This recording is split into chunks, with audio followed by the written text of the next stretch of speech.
This is FlexSeal, your CICD pipeline. Is your entire IT staff outsourced 20-somethings? Is your cloud environment architected by a thought leader's fever dream? Have you swallowed heaping gallons of the DevOps Kool-Aid only to find out that you're one misconfig away from losing everything? Ochaun Marshall here to invite you to FlexSeal, your CI/CD pipeline. If you're interested in diving deeper into this topic, my slide deck is hosted at the link before, tinysi/FlexSeal. Also, I'll drop that in the chat and Slack as well. Also, feel free to ask questions during the talk. One of the tabs I have open is the QA, the question and answer window, and feel free to interact with me. So, who am I? I work for, I code, I teach, I hack. I am a full-time developer and DevOps engineer. The things I talk about in this presentation come from my experience of trying to implement best practices in production-facing systems. I also have experience explaining how to do things through walkthroughs, videos, blogs, and live classes. And not only am I a developer, I am a full-time red team consultant for a company called Secure Ideas. We do web application penetration testing.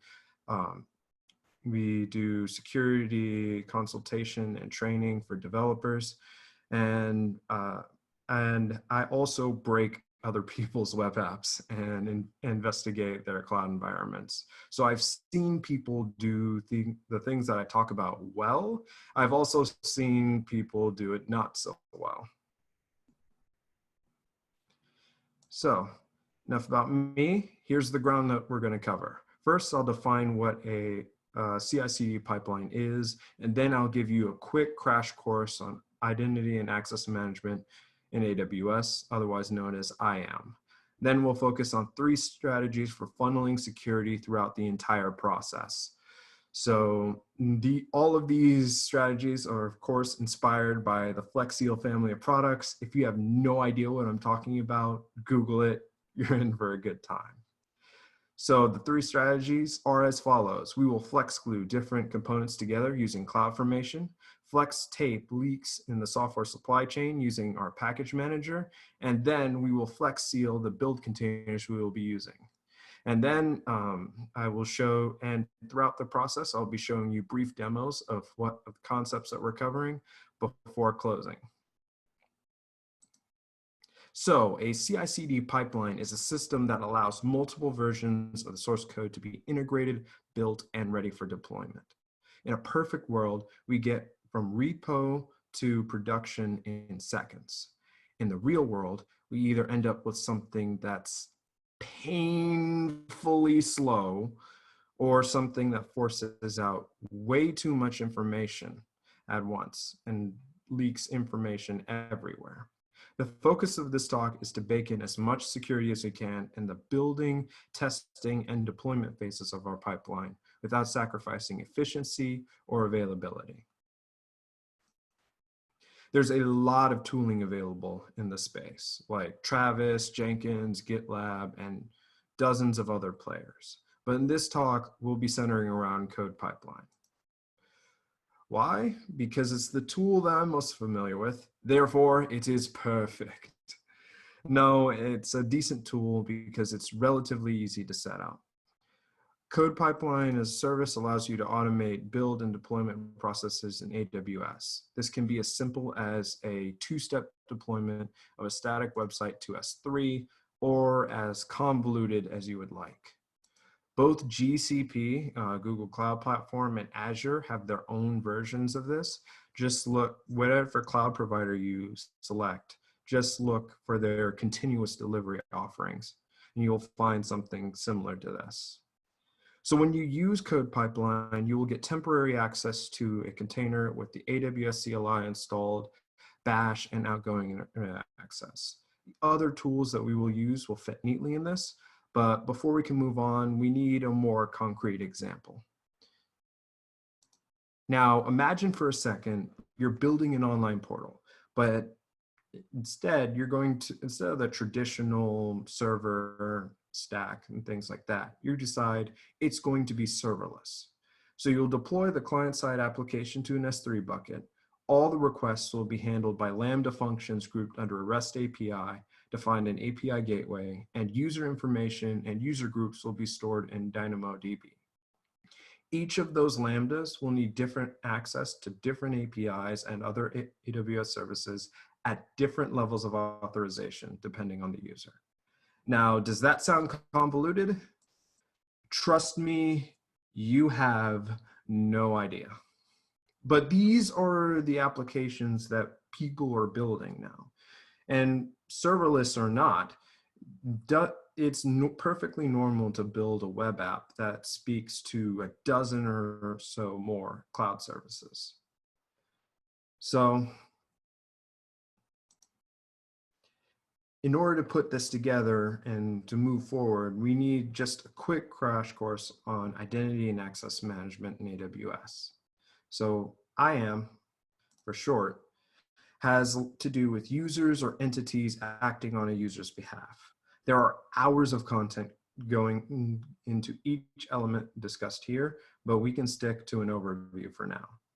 Now, users and groups are self-explanatory, so we'll focus in on defining IAM roles and IAM policies.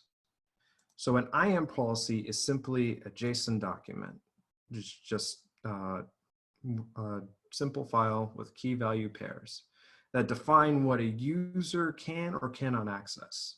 And a role is just simply a collection of more policies. Now, users, of course, and groups of users can have more than one role with more than one in either written out policies or attached policies. So let's start with an example.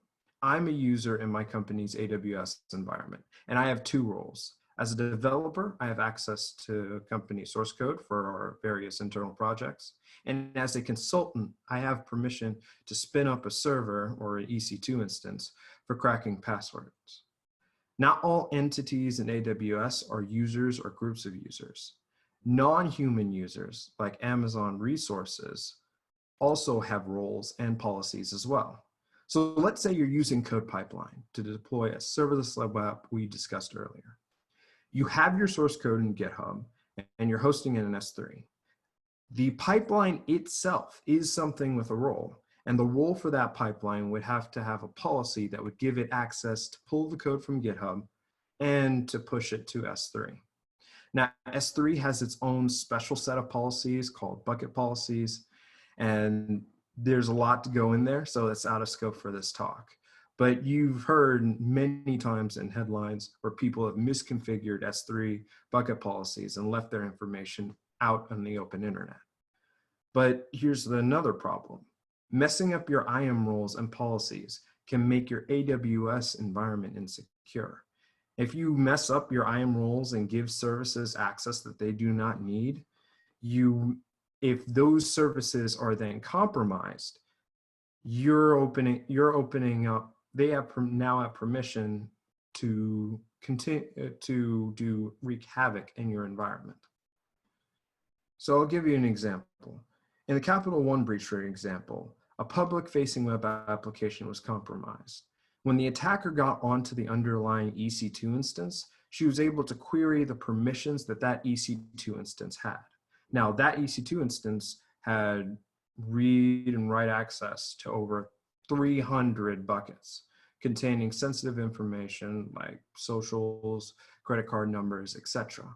And because that EC2 instance had way too much permissions added, she was able to query and download millions of records. Now, that breach wouldn't cause nearly as much havoc if the principle of least privilege was exercised here, and the EC2 instance only had access to one bucket to do some simple administrative tasks. So secure use of AWS involves mastering IAM roles and IAM policies. So I hate to break it to you, but everything, and I do mean everything, is a loose collection of parts stuck together. When you're talking about APIs, microservices, libraries, and open source and legacy code. Now, cloud native applications are like this as well. They are glued together pieces of a dozen or so cloud services on top of everything else. So now the question is, how do we tie this stuff together? Now, we could have engineers creating things in the online console. AWS console is awesome and works very well. But when you have engineers doing that, it reduces the visibility of the underlying infrastructure for the application. And then it eliminates the number of people who know how this infrastructure works to just one or two, the people who actually made the change. So this process is error prone, and there are way too many opportunities for mistakes. And so this is where CloudFormation comes in. Now, a CloudFormation template is a blueprint for provisioning cloud services. Think of it like a UML diagram, but the main difference is that this document actually helps you create working software. You can push a button and deploy the entire tech stack for an application based on a single JSON file. Now, you can provision most AWS services, including the IAM rules and policies using CloudFormation templates. So you can actually template your entire tech stack. Not only the servers that you're using, the roles and permissions and policies that are involved in them. And with all of that, you can replicate, modify, and most importantly, version control it. So instead of cobbling some stuff together, you can end up with something far more elegant.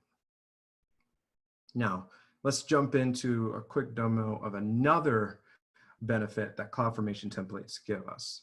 So in the context of security, here's the value that we have here. So when you have your infrastructure as code, or IAC, you have the infrastructure embedded in the code base. You can then analyze the code for vulnerabilities before the infrastructure is deployed. Now, this demo is a quick GIF of a tool called CFN_NAG. It looks for patterns and CloudFormation templates that indicate insecure infrastructure. So while we were working on this active development project, we took a look at our template. We took a look at our CloudFormation template, and we found out that, oh, there's some warnings, some things like that violate like AWS best practices. But you also see that there will also be fail conditions. So things like having way too many permissive policies will be flagged by this tool. So if you're going to be gluing things together, flex to it together with CloudFormation. Next step is, this is a bit of homework for anyone who has Node in their stack. You can use the package manager to audit all of your dependencies for vulnerabilities. And you can do this with a simple NPM audit or Yarn audit if you're hipster like me. There are other tools that do this, like Sneak and GitHub's Dependabot, but this is free and you don't have to install anything extra. Often you'll find these tests will produce absolutely nothing. And that's a good thing, right? But other times, if you've got older production-facing apps, you may find hundreds of vulnerabilities ranging from high to low. Now, you've got all these problems. You've got this tool where you can see holes and leaks in the software supply chain. So how do you fix it? Well, with NPM audit, applying patches is as simple as this. Like, I mean it, 3 words on the command line. Now, not every patch will be easy. Some will have breaking changes where you actually have to change your code for your project, but a lot of patches can just be done with those 3 words. And this can be done in an afternoon for an app and active development, or it could be 1 or 2 people for a week on that larger enterprise app. And also, you can automate some of this. So when you're applying security patches to your Node.js based application, you can automate an npm audit fix.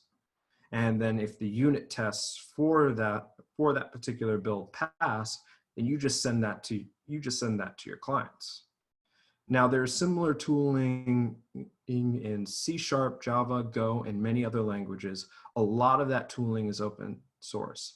So big names in this space include the OWASP dependency check, OSS index, and retire.js. So instead of spending time having a red team point Burp Suite and SaaS tools at your web apps, you can eliminate a lot of the low-hanging fruit in the pipeline while you're building. So you can fix leaks in your pipeline and your software supply chain by patching your dependencies.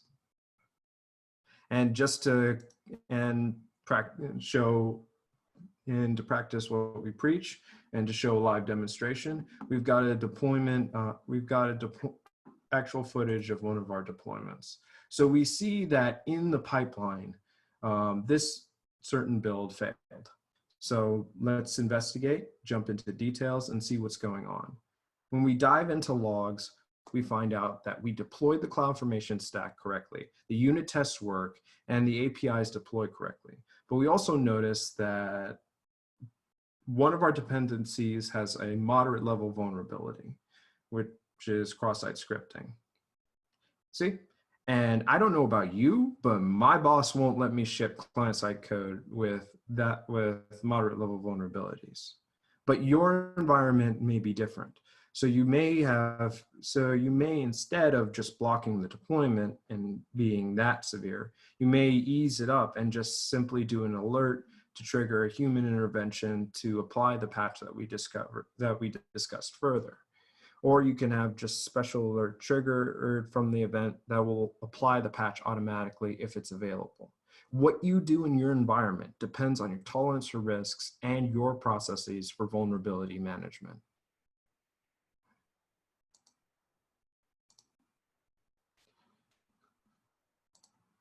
And then finally, we're focusing on flex sealing our containers. So with Code Pipeline, AWS gives you a provision container with basic deployment tools, but they also allow you to use your own containers. Now, some of you in the audience who are in the industry, they're using Docker or multiple containers in a Kubernetes cluster that aid in building and deployments of microservices and web applications. So the world of container hardening is vast and growing, but here's some tips that I can offer for you. A container is not a virtual machine. They're not the same. And chances are, if you're running a container, you only need it to do a few simple tasks. So you can exercise that principle of least privilege by just limiting its access to container deployment and orchestration tools, and also system utilities you may put in like a Ubuntu VM or a Ubuntu image, but you wouldn't necessarily need for a simple container. 2, and this is important, we're going to have a demo just expressing this information. If you have a user on your machine that has Docker access, that is equivalent to root access. Like rootless Docker is experimental. That's cutting bleeding edge of this stuff. And I haven't tried the privilege escalation with that. So theoretically, they would make it so that future releases of Docker would make this more difficult. But right now, as it stands, if you are on a red team engagement, if you're hacking a box and you only get access to a user with few permissions, but they're added to a Docker group, I can show you a one-liner that can give you root access to the machine. 3, you need to avoid Docker bind mounts like the plague. TAC-V for volume mounts instead. The reason why for this third one is because bind mounts expose the file system of the host to the container. And chances are your container doesn't need access to all the files on the host machine. It only needs access to one directory, if that. And then 4, just patch management. And yeah, blue team defenders, they'll preach about this, and they're right when they say this. Keep your host system's kernel patch, because Docker containers share the same kernel with the host. You don't have that isolation. So if you actually maintain your operating system and keep things patched, you're well on your way to flex sealing or protecting your containers. Now we jump into a demonstration of a trivial privilege escalation of Docker with someone with Docker permissions. So and this is using Samurai WTF. The premise that we have here is, hey, we've popped a user and let's call them Quill. Now Quill has access to, we run a quick groups command, and Quill has access to the Docker group.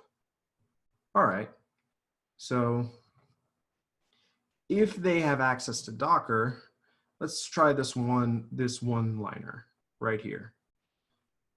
And ta-da, you have root. So that was pretty fast. We'll go in and we'll break down this command in the next slide. So here's the command as follows. Privileged mode is a higher mode. You get access to host functions and things like that. Like I said, Docker containers aren't that huge isolation that you have aren't mimicking the huge isolation you would have compared to a VM. So a Docker container, if by using certain commands, you can actually access the host processes. And so we're going to use the host networking stack. The IPC just changes the namespace. And then, although I told you about that you should be using volume mounts, this particular volume mount just happens to host the root directory of the host into the container. And then we're going to apply appline and chroot onto the host. And so from there, we were able to pop back out and get root access on the host machine. The best way to prevent this is just to do your due diligence in identity and access management. Just make sure that you understand who is allowed to run Docker in a given system, and eliminate that it's only a few users that have that access. Docker is a really powerful tool and a really powerful tool for developers and DevOps engineers. You just need to mitigate that access. Now you may ask, well, where's the tool that automates all this work? I'm sorry, I don't have it. I've shown you tools, tactics, strategies to help builders and security teams be more effective. But I'm not going to lie to you. There is no handyman in the can here. None of these tools replaces the people that must use them effectively. So whether you're a developer or you're in InfoSec, you're a plumber. You're either laying down pipes, checking for leaks, or fixing them. And by strengthening the connection between parts, by analyzing your building materials and preventing data leaks, you can keep the flow of information going for your organization. And that's it. Thank you for your time and thank you for your attention. I'm about to hop into that Slack channel to drop the link so that my socials, the presentation, and all these resources are made available. I thank you for your time. I thank you for your attention.